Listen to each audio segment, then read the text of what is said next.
All right. Good morning, everybody. CPI day.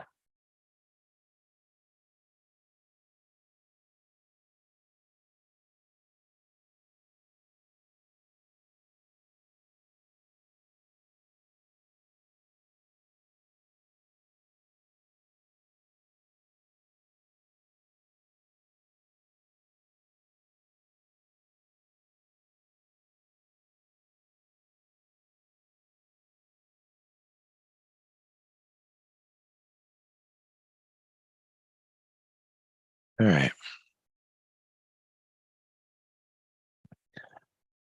This should be a really interesting CPI for a number of reasons that include the way that they calculate the CPI is going to be different now.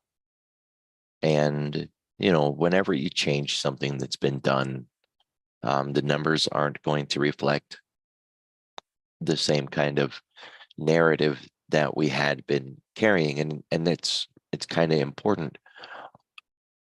On the side of that, there are some really big banks like JP Morgan calling for CPI above estimates, while at the same time, there are other banks calling for the CPI to come in below estimates. The consensus seems to be 6.25 with core of 0.31. So I guess we'll see. It's very likely going to be significant in its price action. Just keep in mind when price makes that really big move, it creates a liquidity vacuum, and that we often spend the rest of the morning trying to close the gap from that vacuum it created.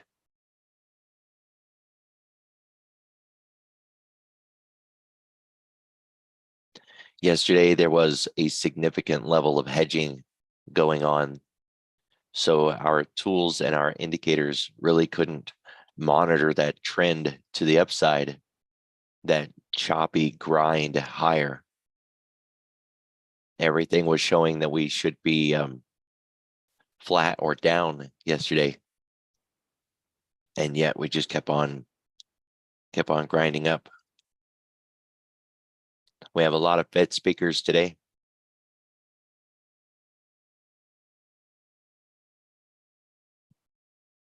And it looks like one of the Fed speakers or one of the Fed members might be leaving and joining the White House. And that, of course, is going to open a new seat.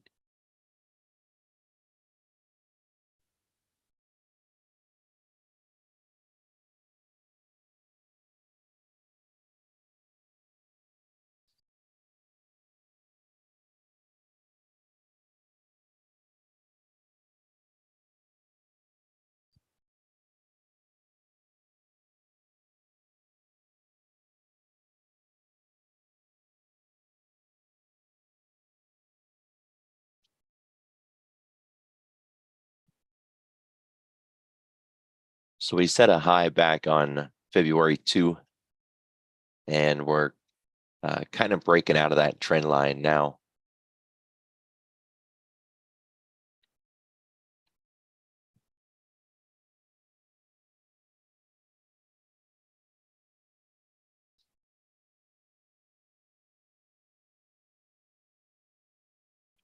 I don't know how much more we could anticipate that it's going to push beyond, if you look at like last year's moves, we saw, 7.5% moves in the NASDAQ last year.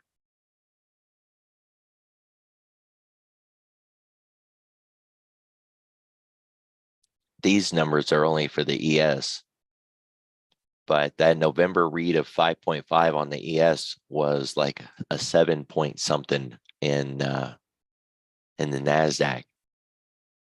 Not a 1 day reaction, but like from the move, and then the follow through for the next 2-3 days. So could we expect short covering to make it go higher or lower? I mean, it's kind of already priced into the move, right? If we anticipate that it's going to move 8%, we could say some of that was short covering. Some of that was long covering. Some of that was hedging. Some of that was just traders jumping on the ride. So I don't know how much more we could anticipate that it would go.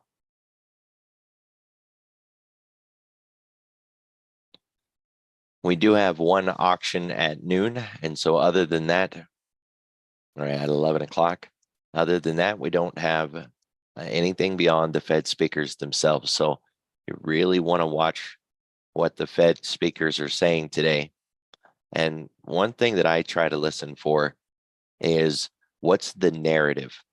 Each one wants to represent that they're an island for themselves, that they have their own thoughts and their own opinions, and that they are a unique and individual person with ideas. And maybe that's kind of true, right? I mean, we all kind of see ourselves that way, but they're a part of an organism and an institution, and they have to collaborate with their peers. And there usually is a central theme or message that they're trying to get out.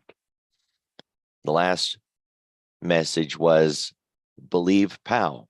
The market still continues to not believe Powell, but he came out hawkish. The market giggled and just kept on going higher.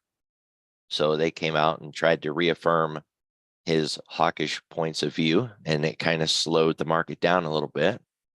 So with all these speakers today, that's really the focus. What's the narrative that they're trying to push? On the Thinkorswim platform right now, we're looking at Eastern time. So that's 11 a.m. Eastern. I try to use Eastern in every comment.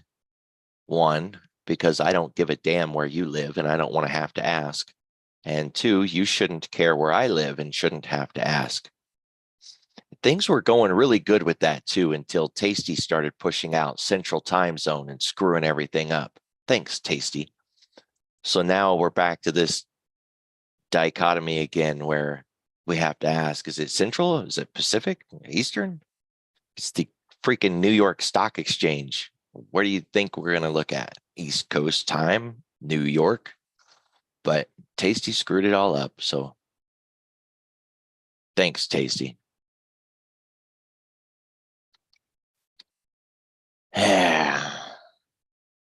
We can look at the levels and kind of jump through the loops, but the main thing is we have CPI on deck, and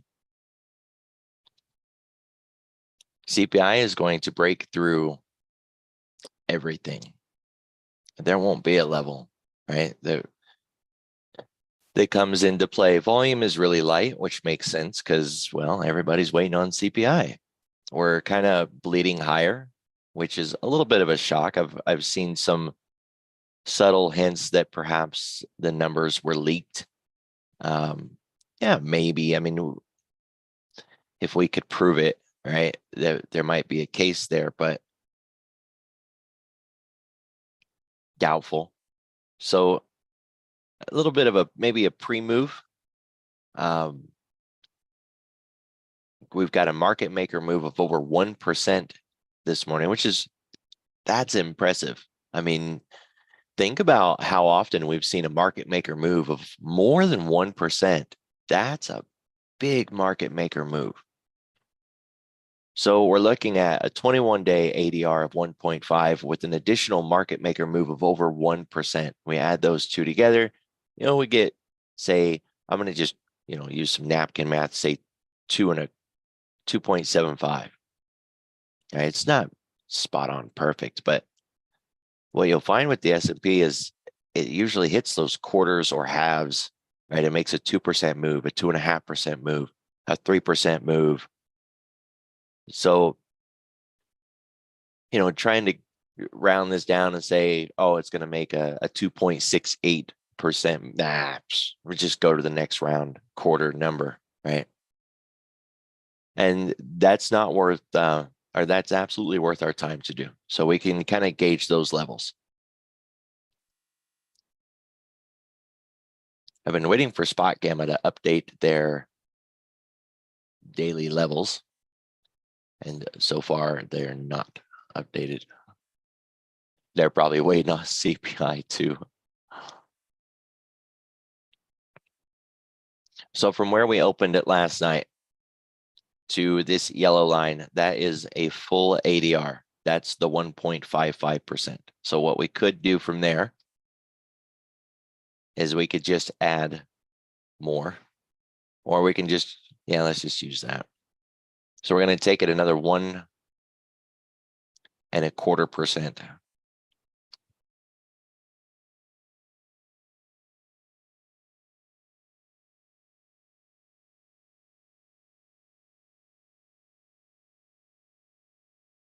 Actually 1.2, and that would give us a quarter. 42.65-ish.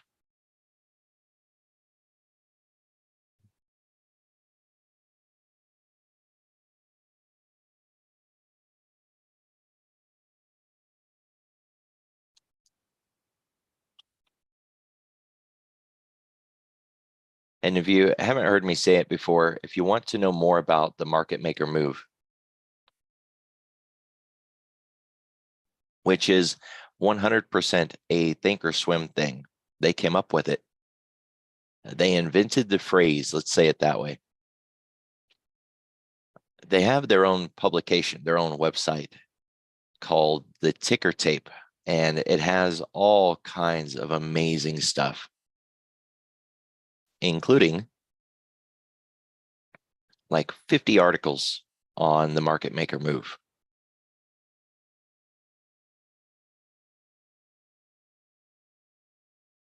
$40.36 to the downside.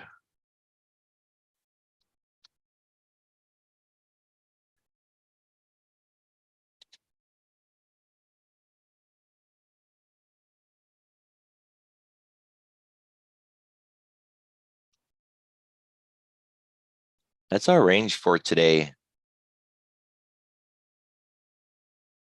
That seems very big. You know, one of the reasons that I do this math is because if I was drawing that on my own without any backup and I just drew a level, you know, somebody would inevitably argue with me that I'm reaching. Oh, that seems unrealistic.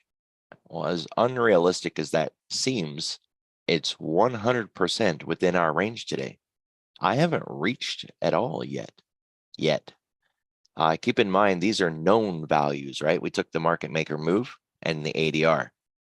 My argument is if things get out of control, we would easily beat these numbers. That this isn't even the maximum range. This is just the start of the range.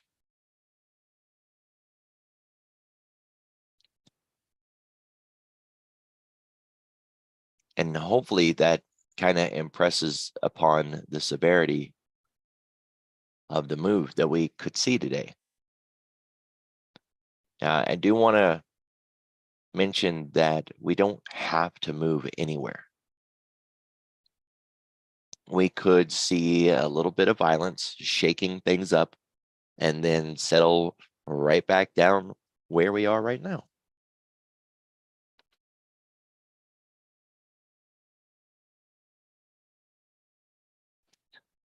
I don't necessarily agree with that we're going to do that. I don't think that that's what we're going to get, but price can do whatever it wants, including not making some big sweeping move.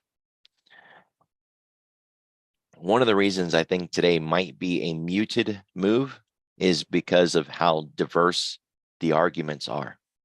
The days that really scare me is when I turn on Bloomberg and they're like, oh yeah, we know the numbers are going to come in hot today. Oh yeah, we know the numbers are going to come in short today. You don't know crap, nothing. You're just guessing. You asked 50 people and they all said hot. So now you think it's going to be hot.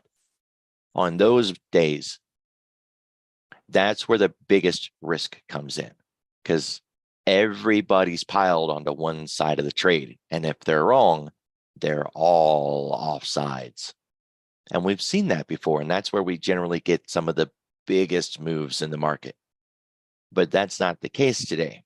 Today we've got one bank saying it's going to come in hot, and the other one saying it's going to come in soft, and the other one saying, nah, we're going to just hit the mid. Everybody's got their own opinion today, and nobody seems to have any real idea where we're going to be.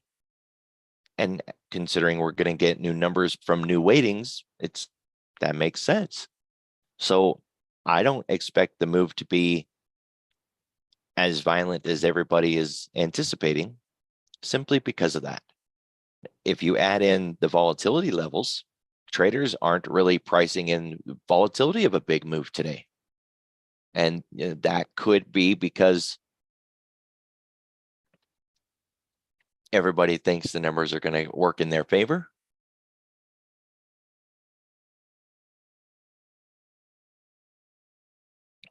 Or it could be that they just don't see the risk. Spot Gamma came out with their numbers. Yay.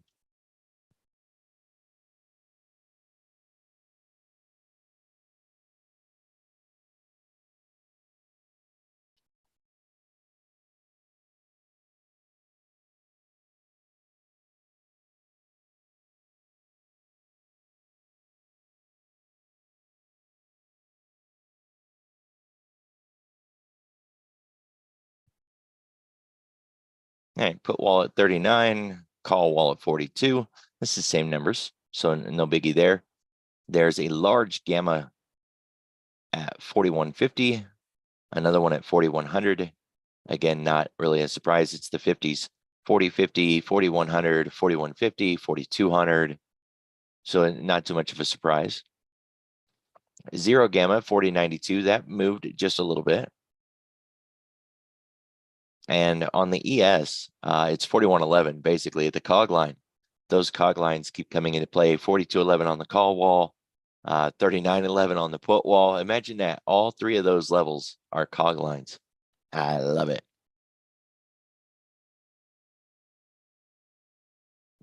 Cool, cool.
So here are those levels that I was just reading.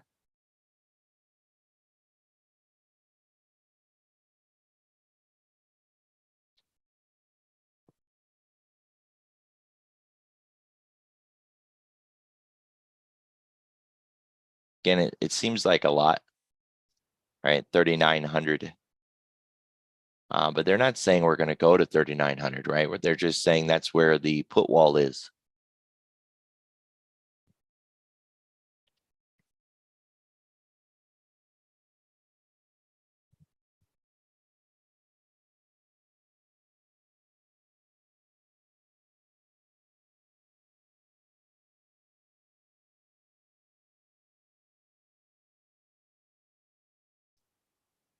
All right. So we got our levels defined.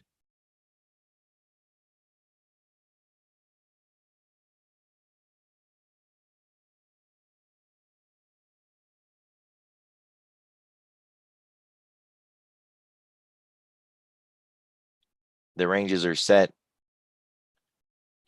The main thing I want to caution is liquidity vacuum and closing the gap, right? When we see a big significant candle, very oftentimes the market spends the rest of the morning trying to get back to where that candle began.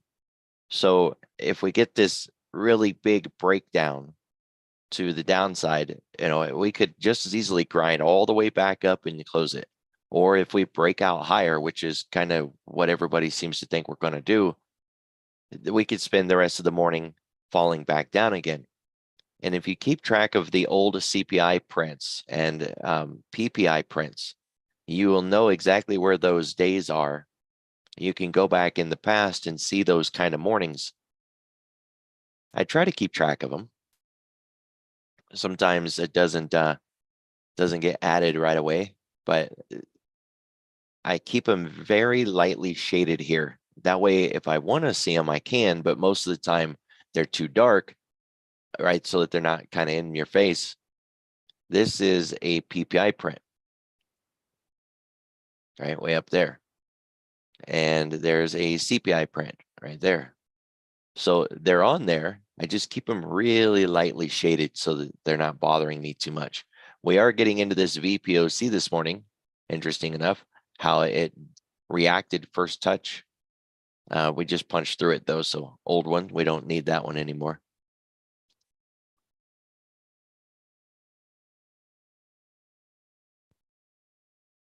$10-day, 30-minute volume profile. If we don't fall down today, we're going to lose this volume here on the lower left. And that's going to significantly narrow the field here to a 200-point range. Of course, the threat today is that we break above 4,200, or we come back down and we revisit these lows, in which case it won't matter that we're losing the volume from back here because we'll have new volume. We do have a trend line breakover, and we are back through the point of control. It's worth noting, this very ugly head and shoulders here with the measured move. Yeah, that's done. We're already over it and done with it. So we don't want to continue to focus on it. And that we made it through the shallow area, found some support with an overshoot through the high volume nodes here at the 40-80 area. And since we're through the point of control, we're already through the worst of the volume. And none of this would matter when the print comes out, right? Like when CPI is announced, none of this would matter. It's before it comes out and then, after the next day, maybe two. Yesterday, the hedging activity was significant, to say the least. And then every time it seemed like it was going to drop and the bears would just pile into these things, and then they would get short squeezed and the market would rip higher again, just shredding those bearish positions. So it was a bit fun to watch. I got caught in one of those, tried to short at the 10 o'clock failure, but there was no 10 o'clock failure. It was just a 10 o'clock pause. After that, I went long and giggled with the rest of them, but hey, you can't win them all.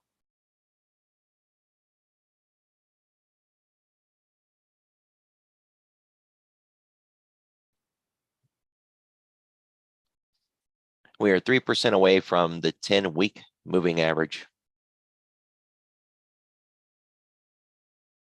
And if we put that into context, we've been higher than this before. So, we're not sitting in uncharted territory.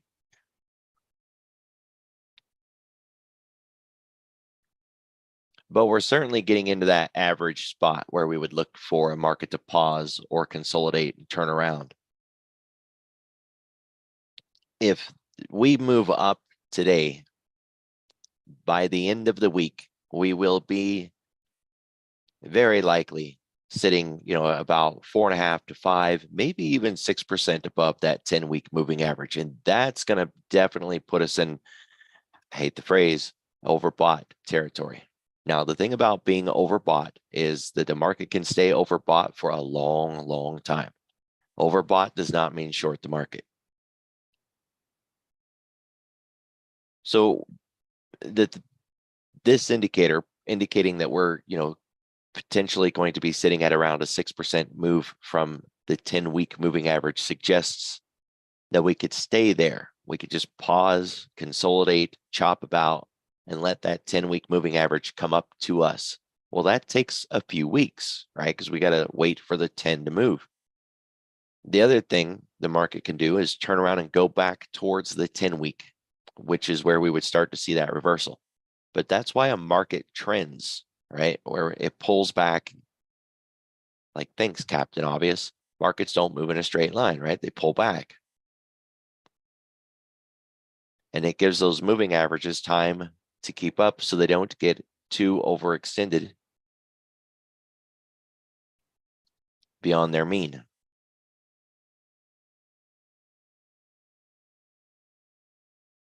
So that's the 10-week.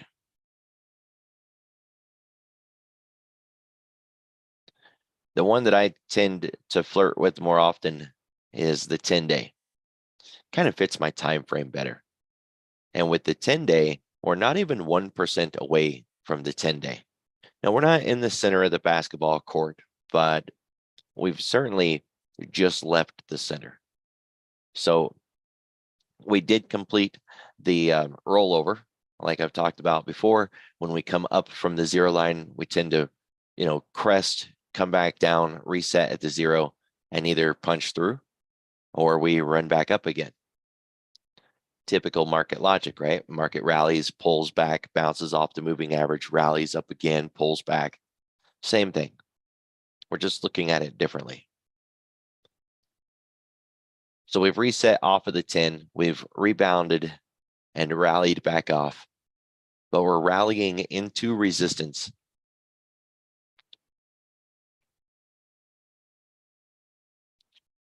If the numbers are good and we go up today, this says we could go up a long ways before we would start to see any kind of overbought conditions.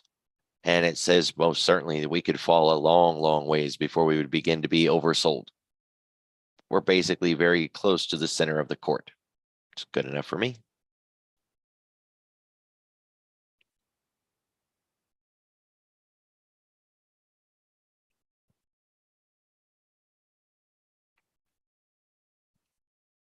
So one of the things about Thinkorswim that kind of sucks is here this daily chart does not show the intraday data until 9:30 in the morning.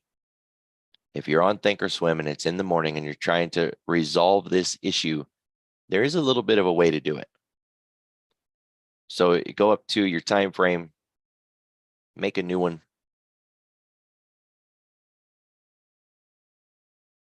Add a time frame. Intraday, run that thing all the way up to 12 hours.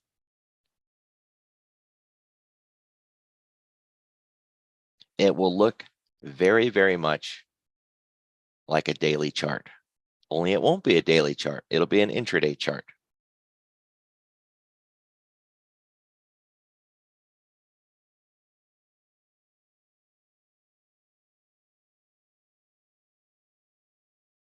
Let's add more days to that thing. 360 days day.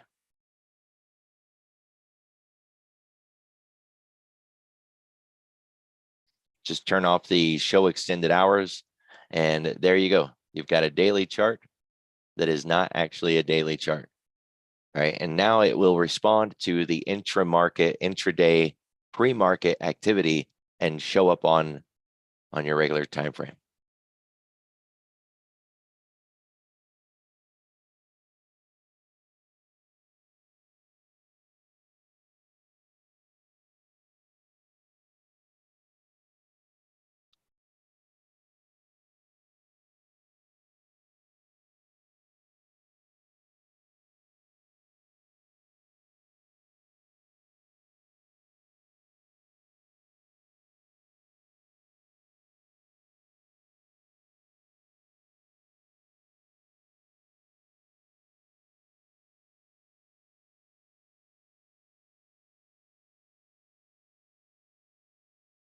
So now all of these charts are set up that way. And we've got the fangs that look like a daily chart, even though it's pre-market data. Cool, cool. So Google's in this really tight compression, and it's the number one thing that I'm watching today. Outside, of course, the indexes, you know, the CPI print, blah, blah, blah. We spent 30 minutes on that, enough. Google, I mean, look at this thing. I like it. It has the potential and the capacity today to make some really big moves. Now, I'm not going to guess or assume that I know what direction this thing is going to go. I don't have to. All I got to do is wait for it to break the range and jump on the bandwagon.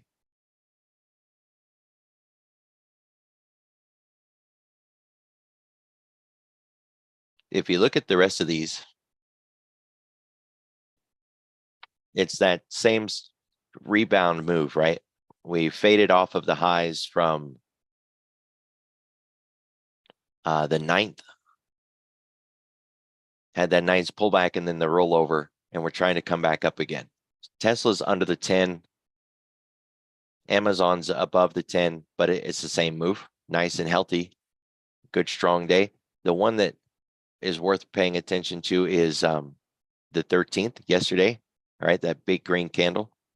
Amazon's got the breakout. Tesla does not. It's sitting inside of a doji. It doesn't even look healthy compared to Amazon. Apple, big, massive green candle, same day, same time frame, but unable to get the breakout started, right? So tested across the top a few times, matches up with all these sellers from back here, and that big green candle is in control. We're holding above the 50, right? 50% of the big green candle, and just primed to go, or we're setting up for a nice short. Apple, Microsoft, same chart on both of those, just same setup, everything, right? Perfect.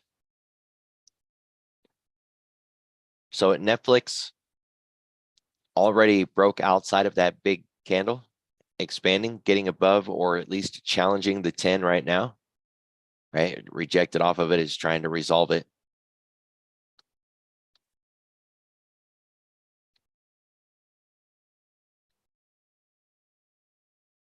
NVIDIA, same thing, big green candle.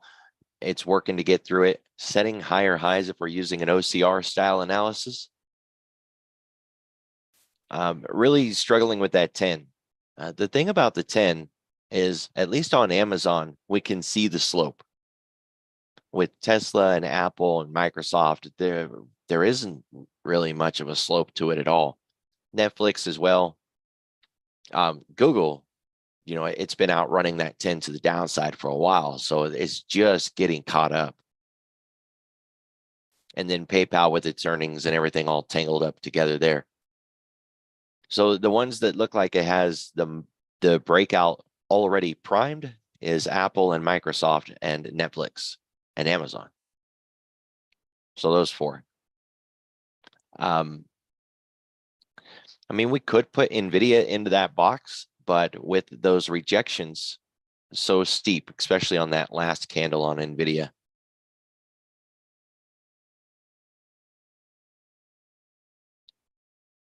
But I mean, you know, I guess it does fit. So those five are primed and ready to go. NVIDIA, Microsoft, Apple, Netflix, and Amazon. The ones that are not yet ready would be Tesla, Google, and PayPal.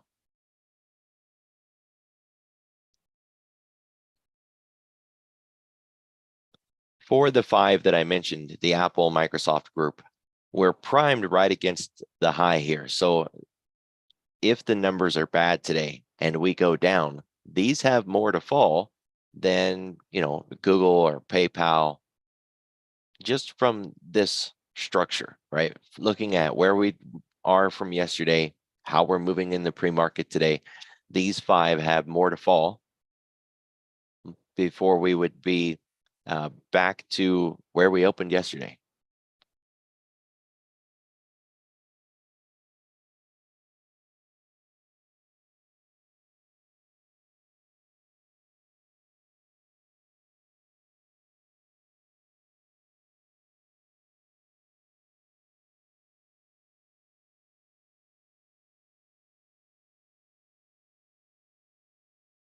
We're going to look at it, but I don't expect to really see anything in here. KWeb is down 1%, which is our representation of the China names. Emerging markets is basically flat.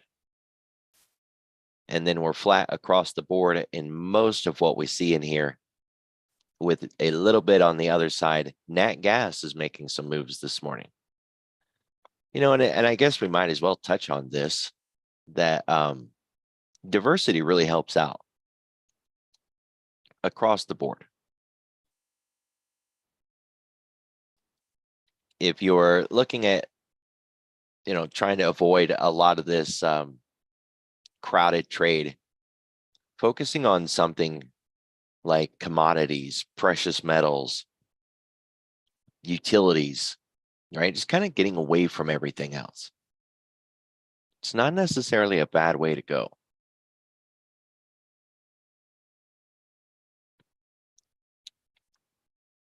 There are commodity ETFs and, you know, precious metals, so that it doesn't always have to be companies, and definitely doesn't always have to be tech.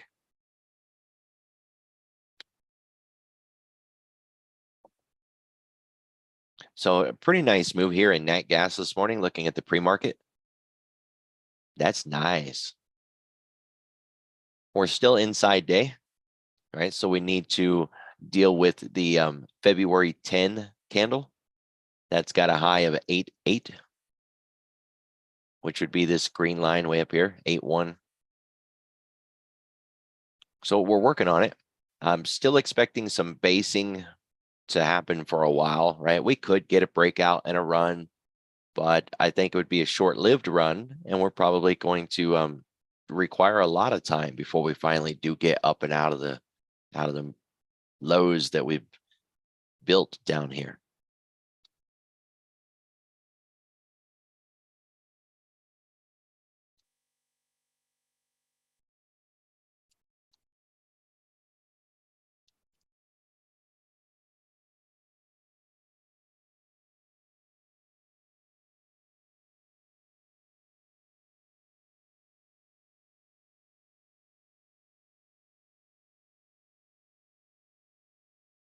AMD's got a little bit of a trend line setting up for a TRP if we get bullish, right?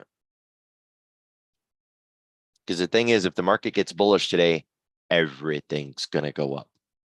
And if we get bearish today, then everything's going to go down. It won't matter what sector or industry or anything like that, right? It'll be the rising tide or the falling tide syndrome. It's usually what screws people up when it comes to energy names, right? Like we'll be bullish crude and then would short XOM or something. Because XOM is a company, and as a part of a stock market, that company is going to get whacked and take a fall with everybody else. But as a sector and as a product of crude, you know, a commodity, we could absolutely see elevated crude prices when a energy company or an energy name is down.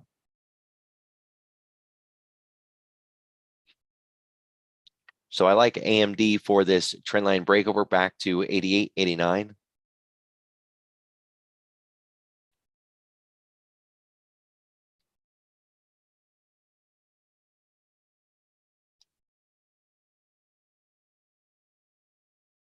I'm still not quite sure what I want to do with this thing. We're looking at Meta. We have that significant gap. Needs to prove that it's not going to try to close the gap, that it really is going to let it ride and just, you know, let bygones be bygones. We do have a TRB setting up.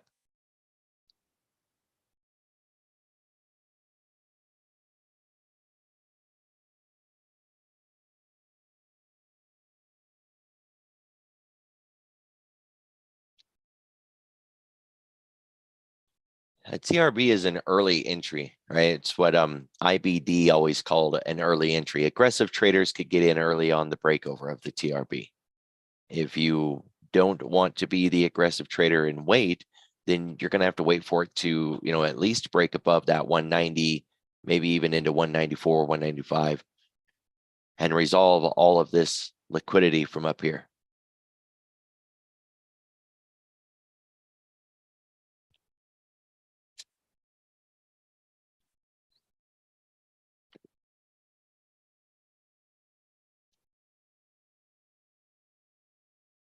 All right, so I mentioned it already, but this is Google. And what I'm focused on is this really tight compression down here.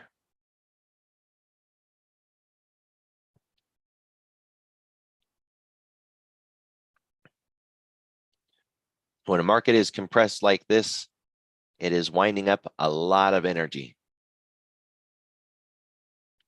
And that implies that when the move comes, it could be a big one. They really screwed everything up with their investor event on AI.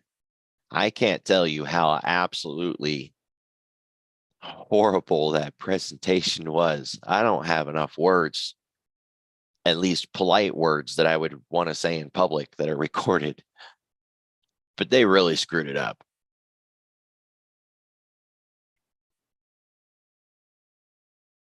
But I don't think they're done yet. I think they're going to regroup, right? If they quit every time they screwed something up, there wouldn't be a Google today.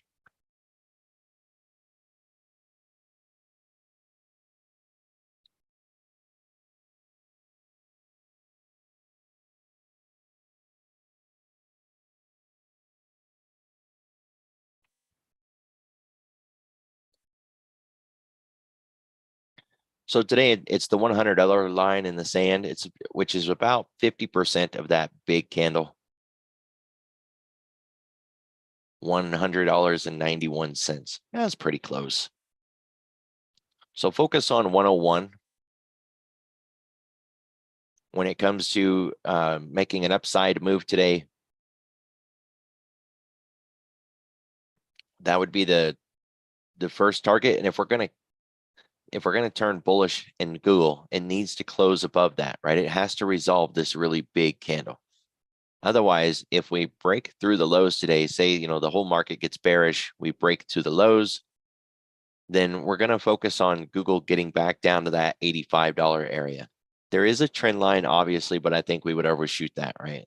So 85 is the downside target on that. And it definitely has the energy to make the move.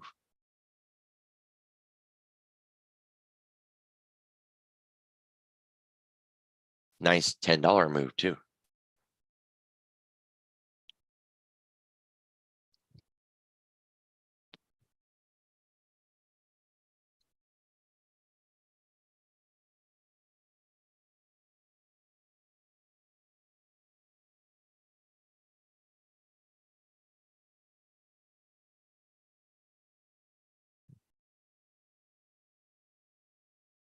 Historically speaking, if I were to put this on a 20-year chart, bonds are just broken, and it's going to take a long time to fix.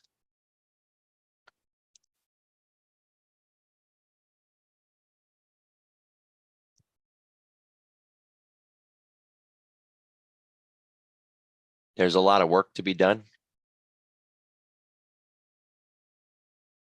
We're looking at, a couple of years before things begin to actually clean up and stabilize.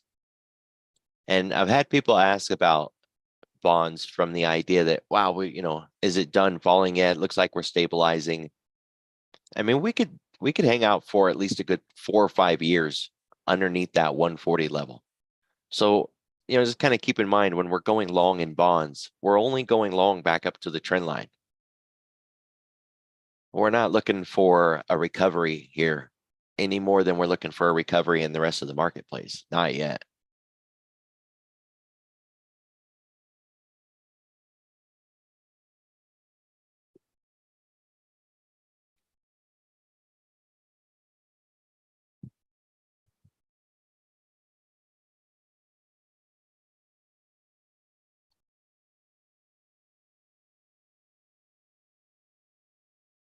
"15 minutes to CPI, by the way.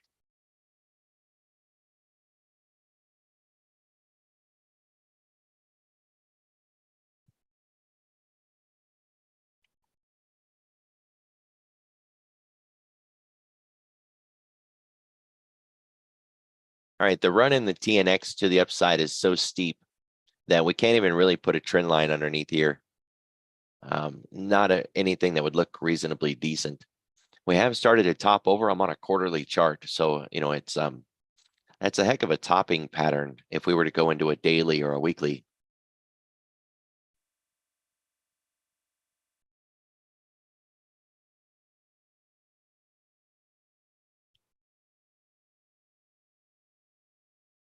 And while we've certainly been higher, right, we've been higher than this before.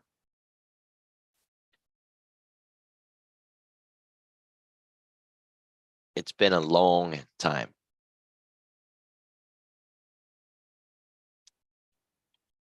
So we have this multi-decade trend line that we broke out of, and we're very likely not going to get back below it for a long time.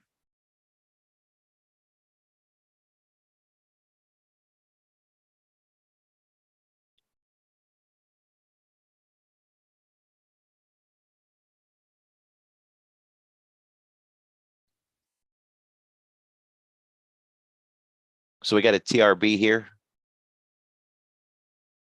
I'm on a daily now.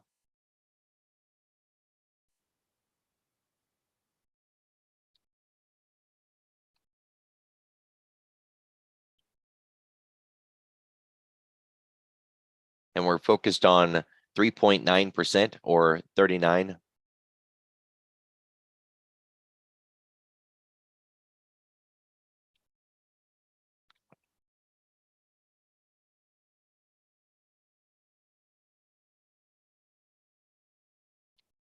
Someone in the chat mentioned INPX. Not exactly my cup of tea, but the idea of living in 2023 with a million eyeballs is that if somebody sees something, they can point it out. Saves us from having to try to eyeball everything for ourselves. Oh yeah, definitely not something that I focus on. Been there before though, got some drawings on it.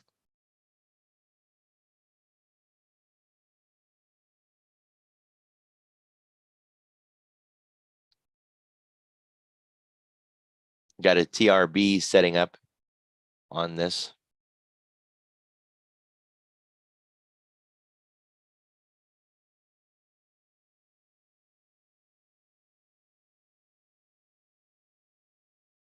It's up, it closed at 101 and it's up to 112 this morning.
What you want to be careful of are these splits where they hype everything up and get the stock price up a little bit, and then they split the stock. Basically a pump and dump scheme.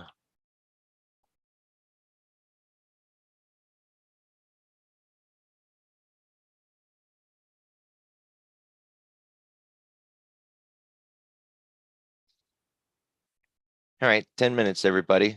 So I'm going to cut it loose. Really isn't much more to cover. This picture kind of says it all. Give you guys time to prepare for whatever we get today. Just keep in mind, with all of the Fed speakers today, especially if you're not going to trade it, which is not a bad idea, right? To just sit out and avoid the whole darn thing, is to try to catch the theme or the narrative of what all of them are out talking about. Because it's not a coincidence that they're all going to be out talking today, right? We really want to try to catch that narrative because it's going to absolutely matter where we go between now and the FOMC in February or in March. So, you know, that's kind of the jam. What's the story? What's the narrative? And this has been a very difficult thing since there are so many well-known, historically accurate examples of the kind of situation that we're in. They keep pointing back to, you know, 07, 08 or 2000, the dot-com bubble, 87, 89. And they keep talking about, oh, well, back in this time, or they'll have some kind of chart overlay where they'll show fractal between, you know, what we were doing then and what we're doing now, and everything just kind of lines up, and it's so awesome. Well, that's one narrative, and we've got like 4 competing narratives. One narrative says we absolutely should be revisiting back up to the S&P highs, and the other one says, well, no, you know, it's we should be going back to the lows, and they're not wrong. Every one of those narratives has a historical precedent, but we don't know which one to follow. And normally there's just one dominant theme, and there's not right now. So we're looking for everybody to kind of get on the same bandwagon. So it's worth keeping an eye out today on the FX news. You know, just watch like Finance Juice or something like that and see if we can spot the narrative. Otherwise, everybody, have a good day. I'll see you all tomorrow.